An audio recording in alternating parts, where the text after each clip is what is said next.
निश्चितपणाने जे आरोपी काल गोळीबार प्रकरणामध्ये त्या ठिकाणी पकडले गेलेले आहे ते गोळीबार करायच्या आधी त्या ठिकाणी आमदारांचा स्टेटस ठेवून स्वतःला त्या ठिकाणी बॉस आमदारांना म्हणून त्या ठिकाणी त्यांनी स्टेटस ठेवलेले होते।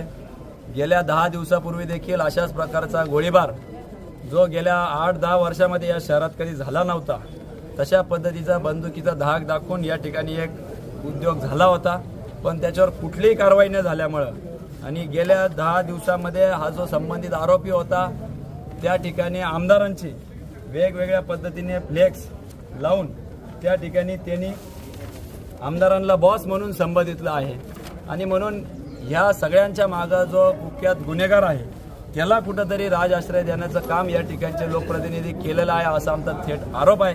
त्याचं दुसरं कारण असं कारण की ज्याच्यावर गोळीबार झालेले आहे त्याच्यावर त्या स्वतः गोळीबार ज्याच्यावर झाली आहे कुठे आहे तो व्हिडिओ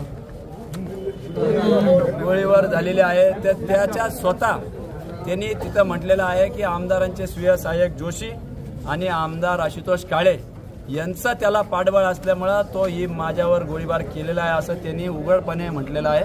आमचा पोलिसांना एवढंच विचारणा होता की तुम्ही या पद्धतीने लोकप्रतिनिधींची विचारणा करणार आहात का नाही।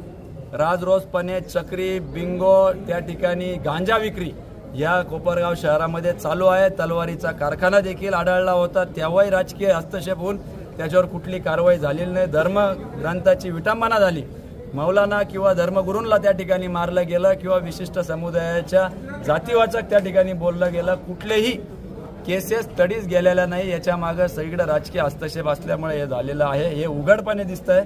कारण की समोर कृत्य करणारे किंवा गुन्हा करणारे हे सर्व लोक त्या ठिकाणी संबंधित आमदारांच्या पक्षाचं बिल्ला लावून फिरत असल्यामुळं हे सगळं होत आहे असा आमचा थेट आरोप या ठिकाणी आहे।